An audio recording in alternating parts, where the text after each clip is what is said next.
целта на закона да няма. Ето вие сте раздавали автомобил, не сте го правили, защото обичате много потребителици, защото искате да вземете нови. Не се го правили от човеколюбиви. Естествено, въпросът е, че само че не, аз не защото когато правим една кампания, доста се консултирах с нашите адвокати, естествено. Защото наистина глобите са големи, особено в момента. И всъщност тогава точно той му обясни подобен казус на това, че наистина трябва да няма ни най-малко съмнение, че трябва да има покупка, че може би трябва да има покупка и така нататък. В смисъл трябва да е абсолютно изрично, абсолютно така направена кампанията, че наистина да е ясно, че няма нищо общо с никакъв вид покупка. Хубаво, че някой адвокат се е ангажирал да си положи подписи, че не разпознавам, защото са леко непредвидими, казаха, и Като цяло адвокатите никога не слагат подписа си под нищо. Защото аз съм имал разговори точно по темата, правили сме същата кампания 10 пъти, няма да ви накажа по-спокойно, не. Адвокат казва, че има риски, има факти. Строго погледнато има риски, но има и практика. Винаги има риск, аз за това казах, ние има такива, които забранените разрешават, аз ще говоря за на разрешаващите. Ако искам да ви кажа, че нещата са забранени, няма да ви кажа за изключението, казвам, че по принцип закон не ги разрешава тези неща. Риск има, обаче ако не го появя това риск, ако не трябва да бизнес на това е много важно. Отстъпките като средство за привличане на клиенти и задължителното условие. Това е нещо, което много ми хареса, да ще го покажа. Това с 90% монтаж ли? Не, взех го от грабобазар в интересен. Значи е монтаж.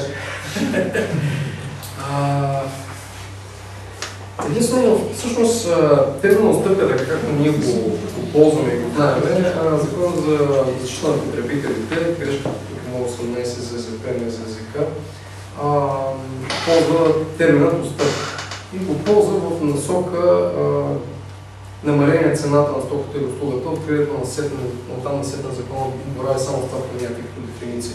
Намаление цената на стоката и услугата, разберете, постната разпоред от 63 до 66. Указа законодателя, за да не бъде законосъобразно ставането на съобщението за отстъпка и изобщо как трябва да се случи според закона на потребителите. Че съобщението за намалението на цената трябва да посочва условията или стоката, за която се отнася, условията, по които то важи и срока, през който важи намалението. Следващата идея на закона е, че това намаление може да се прави само единствено според изчерпателно посочените в този закон начини. Това се поставяне на нова и стара цена, зачерпване на старата, поставяне на изразите нова и стара цена, съответно сумите след тях, посочване на процента на намалението, като новата и старата цена се поставят една на друга, старата пак е зачерпване. Казвам точно така, съобщението за намалението трябва да съдържа старата цена, което е прилагано в период от време, обърнете внимание, преди влизане в сила на новата период от време, който прилага старата цена, трябва да не е по-малко от един месец преди влизане в сила на новата намалена цена. Тук интересното е, че има една периодика, и която може да прилага новата намалена цена, и не трябва да се съобразите именно с този период. Старата цена да не е по-малко, прилагана по-малко от един месец. Какъв е въпросният период? По принцип закона казва не по-малко от един работен ден, не повече от един месец. Всички знаем, че всички масово правят рекламни кампании, в които намаляват цената за повече от един месец. Сезонно. И както казвам, в подобен случай, знам, че това е така, просто трябва да правим бизнес срещу за това нещо. Санкция за това има, санкциите не са високи в законодателството на потребителите, поради което и масово decision-makерите преценяват, че е изгодно това да положи по автоматизацията. От правна гледна точка трябва да е не по-малко от един работен ден, и не повече от един календарен месец. Всичко е извън това, по принцип е нарушение. Изключението от това да повече от един месец, разбирате период един ден и един месец, е период от 1 до 6 месеца. Аз ще един въпрос. Вие казахте минимум един ден. Кажем частното заведение да имат happy hour, в който има намаление. Това си е този тип неща. Нарушение на закона. Реално погледната така. И второ питане е как въжат допълнението до изчерпване на наличностите, което може да не е валидно един ден, което може да валидно един час. Аналогично. И трябва да е също. Аналогично.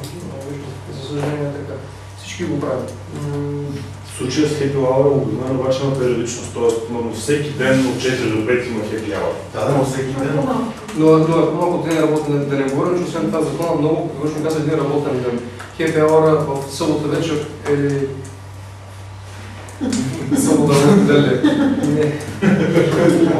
Неделя.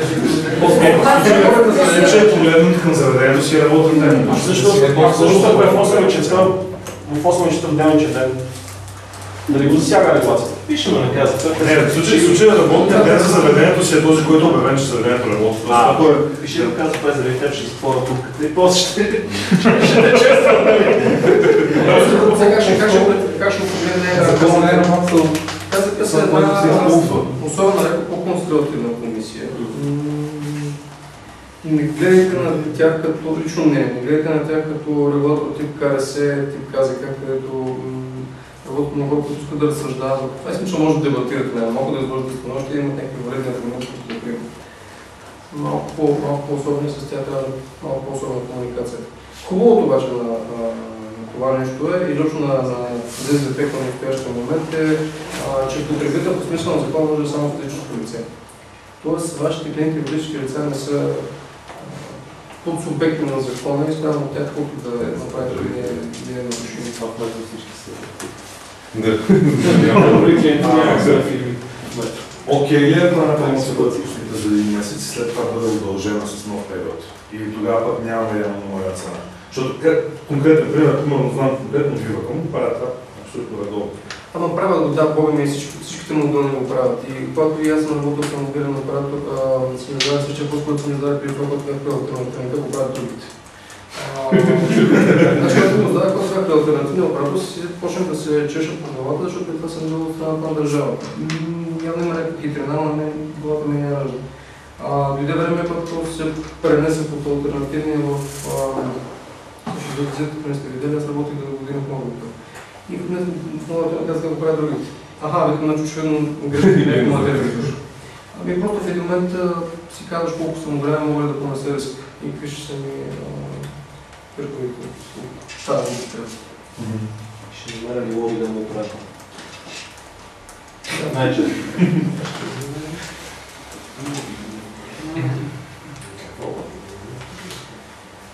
Какви са за мен достоинствата от постъпките?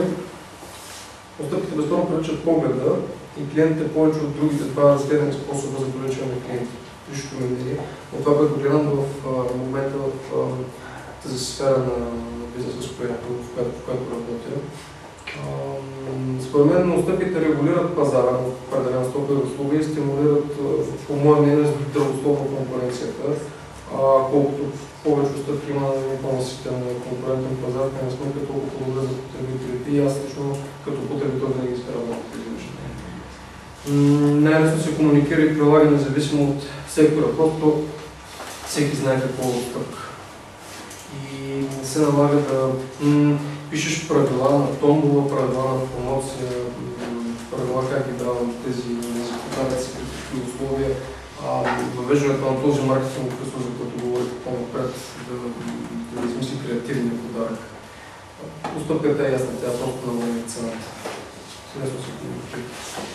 Може ли често ли води до ценова война? Да, според мен може и често води до ценова война. Примерът за това в телеком сектора, ако четете решението на КЗК по конкуренция, 95% от случаите са един телеком, тук и друг телеком. Много са конкурентни сектори, всеки следва по пропълщата. Факт е, че има други доста конкурентни сектори, различно телефона, които повече на пропълщата няма.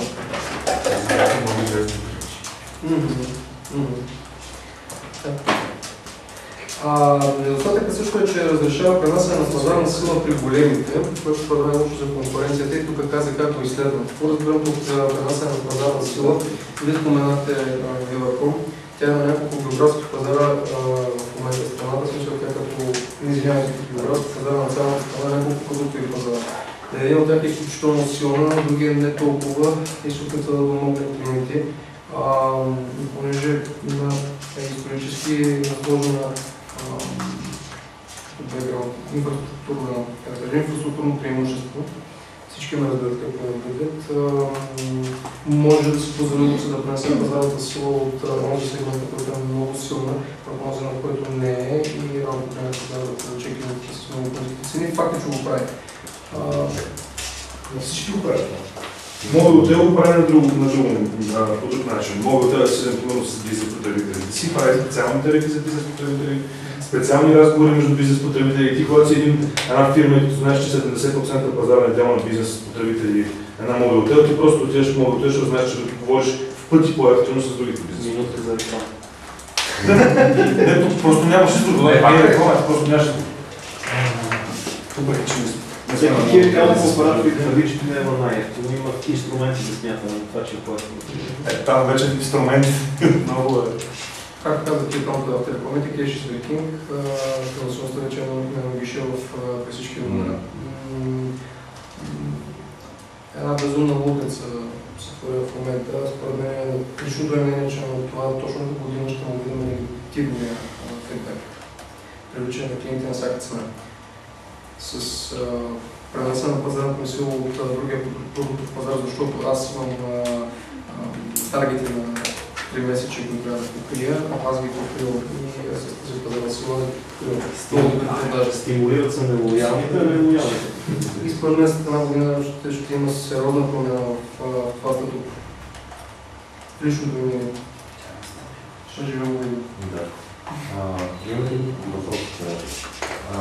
Закона прави ли разлика между намаляване на цена и промоция? Не. Тоест, намаляване на цена и промоция са едно и също. Да. Реално гледното, промоцията е постъпка. Ама закона с изключение там, къде казвам, за най член, където коментирате на също не ползва и промоция. Но в реалността всъщност тези правила за срока се прилагат на 100% за промоция. В реалността промоцията е точно това нещо. Между време наистина как се третира от юридическа гледна точка? Равно ли промоция на въздух, защото промоция като цяло? Тя може само за уикенди, само за лоялни годишни. Но включва и определен брой от време, което е прилагат за всички положения. Ако тя е на константна промоция, тя в Бога ми вече не е промоция. Факт е, че много от мобилните предприятия правят едни такива промоции, които ги нарежат промоции така през 3 месеца пускат едни същи плана, едни същи плана и си мисля, че това е промоция. Според мен не е. И банките с депозити и това също не. Да, има някакво движение. Продавци. Да, ето там какво да е друго. Докато при мобилните, може към Бога ми предлагам някакъв невероятен пакет, който сега това 3 месече и следващото 3 месече на този пакет виждам някаква може към принадена стойност, а пък толкова основното, което го ползвам, пак е същото. Някакво, как да кажа, виртуално рекламиране на спорт, Тоест, промоция попадат с ограничението на повече от 1 месец. Там и беше. Да.